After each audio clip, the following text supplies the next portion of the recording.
بسم اللہ الرحمن الرحیم۔ سب سے پہلے تو اللہ تبارک و تعالیٰ کا احسان و کرم ہے کہ اس نے ہمیں رمضان المبارک جیسا مہینہ عطا کیا، وہ مہینہ کہ جو رحمتوں کا برکتوں کا مہینہ ہے۔ اللہ تبارک و تعالیٰ نے ہمیں خاص فرمایا اور اپنا محترم مکرم مہینہ ہمیں عطا کیا تاکہ ہم اس میں عبادت کریں اور اللہ تبارک و تعالیٰ کا قرب حاصل کر لیں۔ اس میں زیادہ سے زیادہ نمازیں پڑھیں، زیادہ سے زیادہ ذکر و اذکار کریں اور اللہ تبارک و تعالیٰ کے پسندیدہ بندوں میں سے ہو جائیں۔ ماہ رمضان المبارک اللہ تبارک و تعالیٰ نے ہمیں کس مقصد کے لیے عطا کیا تھا؟ وہ مقصد یہ ہے لعلکم تتقون، جیسا کہ قرآن کریم میں اللہ تبارک و تعالیٰ فرماتے ہیں کہ تم پرہیزگار بن جاؤ، تم متقی بن جاؤ۔ تو اب چونکہ رمضان المبارک کا مہینہ گزر چکا ہے، اب ہمیں دیکھنا یہ ہے کہ ہم متقی بنے یا نہیں بنے، ہم پرہیزگار بنے یا نہیں بنے، جیسا کہ قرآن کریم کہہ رہا ہے لعلکم تتقون، کہ تم روزے رکھو، عبادتیں کرو، ذکر و اذکار کرو تاکہ تم متقی بن جاؤ۔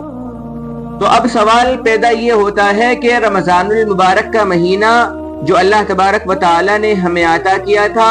ہم نے اس کو پایا، اس میں زیادہ سے زیادہ عبادتیں کی، قرآن کریم کی تلاوت فرمائی، ذکر و اذکار کیا، نماز تراویح ادا کی، یعنی سارے وہ کام کیے کہ جن سے اللہ اور اس کے رسول صلی اللہ علیہ وسلم راضی ہوتے ہیں۔ تو اب ہمیں دیکھنا یہ ہے کہ ہماری زندگیوں میں کیا سدھار آیا۔ رمضان کا مہینہ ہم نے پایا اور اس کو اچھے سے گزارا، تو اس کو معلوم کرنے کا، اس کو دیکھنے کا سب سے بہترین طریقہ یہ ہے کہ ہم اپنے اندر دیکھیں، اپنے روٹین کو دیکھیں کہ کیا ہم وہی چیزیں اب کر رہے ہیں کہ جو ہم رمضان المبارک کے مہینے میں کیا کرتے تھے۔ یعنی ہم رمضان المبارک کے مہینے میں نمازیں ادا کیا کرتے تھے، 5 وقتہ نماز پڑھا کرتے تھے، مسجدوں کو آباد کیا کرتے تھے، روزے رکھا کرتے تھے، تسبیحات پڑھا کرتے تھے، قرآن کریم کی تلاوت فرمایا کرتے تھے، جھوٹ نہیں بولا کرتے تھے، چغلی نہیں کیا کرتے تھے، غیبت نہیں کیا کرتے تھے، بد نظری نہیں کیا کرتے تھے۔ یعنی ہم رمضان المبارک کے مہینے میں کوئی بھی ایسا عمل جو کہ شریعت کے برخلاف ہے، جن سے پیارے نبی علیہ السلام نے منع فرمایا ہے، ہم نے ہرگز نہیں کیا۔ تو اگر ہم وہی اعمال اس غیر رمضان میں بھی کر رہے ہیں، یعنی ہم رمضان کے بعد مسجدوں کو آباد کر رہے ہیں، نمازیں پڑھ رہے ہیں، ہمارا وہی تعلق مسجدوں سے اب بھی ہے جیسا کہ رمضان المبارک کے مہینے میں تھا۔ ہم جھوٹ نہیں بول رہے ہیں، ہم چغلی نہیں کر رہے ہیں، ہم غیبتیں نہیں کر رہے ہیں، ہم بد نظری نہیں کر رہے ہیں،